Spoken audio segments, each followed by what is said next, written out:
Hi there, beautiful people. Welcome back to my YouTube channel. And my name is Stephanie Osita. If you are new here, welcome. And if you're an unsubscriber, also welcome. So today we are talking about low porosity hair type and key ingredients you should look out for when you're dealing with the low porosity hair. And yeah, without further ado, let's dive right into the video. Please do not forget to subscribe to my YouTube channel, as that's the only way I get love and support in this channel. So do well to subscribe and like and follow in everything. I said follow, but it's supposed to follow, but do well to like, subscribe, and share this video with people you think would need to know better about their hair type.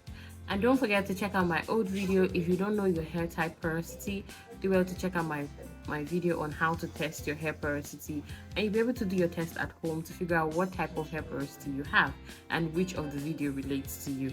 I'm going to be dropping 3 serious video, one for low porosity, one for medium porosity, and one for high porosity, for you to understand how to take care of your hair, because it's very key and important for you to know that. First of all, you need to know what a low porosity hair type is and what a porosity of your hair is. Basically, the porosity of your hair is basically the structure of your hair cuticles.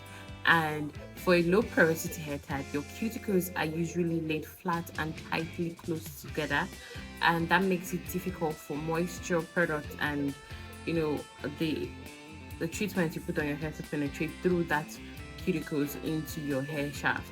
And sometimes that leads to build up or either your hair being dried out and breaking. So, and when you have so much hair product build up on your hair and it's not really even penetrating, it weighs your hair strands down and it also breaks. So you need to know the right ingredients to use and the pattern to use to be able to work with your hair porosity to get it to absorb the product, so you don't waste money in getting products that you don't even need in the first place. When it comes to hair products, in the formulation of hair products, there are different kinds of products. There are different kind of stages of ingredients that they put in the hair products. We have humectants, we have proteins, we have um, butters and elements. They have clarifying agents. We have heat activated agent products. So these are like the products when it comes to your hair. I'm trying to state that out. Sorry, I'm looking this way because I have to look at my system. So I'm sorry, but I have to stay because I want to give you guys real facts. So let's talk about the humectants part of products. For humectants, these are like the part of the ingredients that are great for low porosity hair. You have to check this because it attracts moisture into your hair. It makes it easier for moisture to be attracted to your hair, and it's lightweight. You want something that is lightweight for your hair, and basically that's it. For the humectants, these are ingredients you should look out for in your conditioner bottles or your shampoo bottles. These are products you should be looking out for. One is glycerin. Glycerin is very good for a low porosity hair type because it's easy for your hair to absorb it. Aloe vera and also honey. For honey, if you get products that has honey in it, even the honey quartz is easy for your hair to absorb that, and it gives your hair so much moisture and makes your hair look really healthy without even drying out. So you want to look out for these ingredients in your shampoo, conditioner, and other hair treatments you buy. It has to have glycerin or aloe vera or honey quartz or honey. Next on the list is protein. Protein is very important for a low porosity hair, but you have to be careful because when it comes to protein treatment, when it comes to low porosity hair product build up, it's easy because that cuticles is really closed up tight, and build up of product is easy when you put the wrong product on here. Like I said, let's say for example you're using the very raw shade of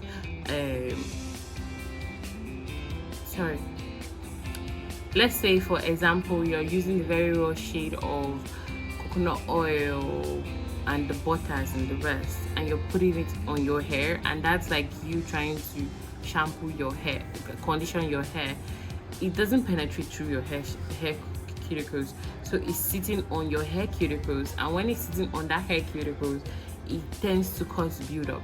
So for a low porosity hair, the type of hair shampoo you should be using is a very deep clarifying shampoo. I have one from Tresemme. Hold on.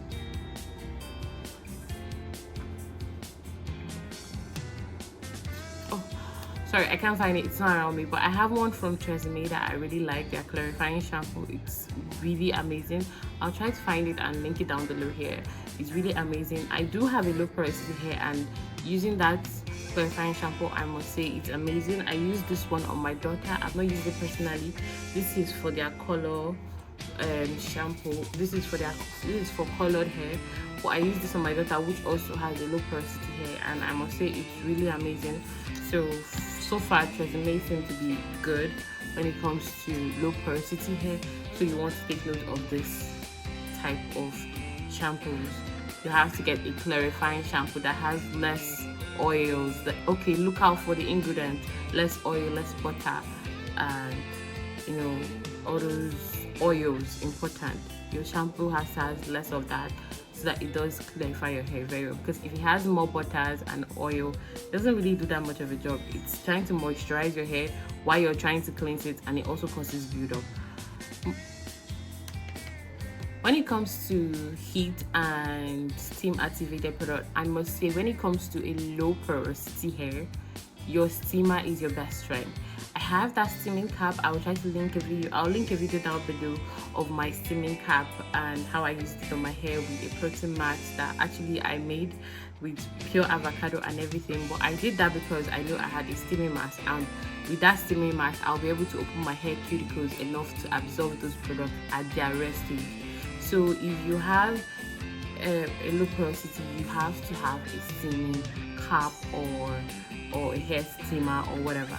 I will do also link some very good one down below if you want to also check that out. Do well to check it. You need to have a hair steamer because that helps in opening up your hair cuticles and also helps your hair to absorb those products, especially when you're conditioning and you're shampooing.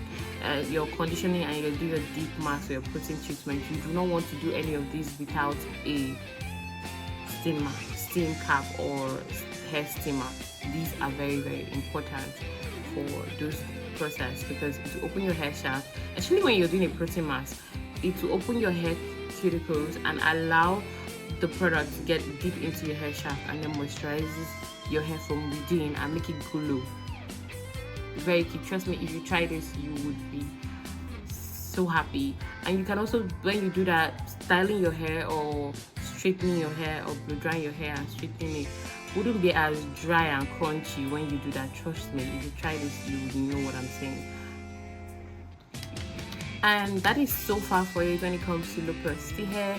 And if you do have any questions, do well to comment down below and tell me what you want to know more about low porosity hair. I will try to link shampoos, conditioner, protein hair treatments that below that are good for low porosity hair. I'll try to link that down below. And without further ado, I'm so happy that you guys are here and you came back to watch my YouTube channel. So I love you guys so much. Thank you for liking and subscribing. If you found this video really helpful, do well to comment down below too, as your comment and like and subscribe is the way I grow in this, I grow this beautiful channel for us to become one big family, for us to continue to grow as a family. So do well to comment, like, and subscribe. Without further ado, stay tuned for the next part, which is medium porosity and how to take care of your medium porosity hair. It's all going to be listed in my next video. Thank you so much for always coming back. Peace out.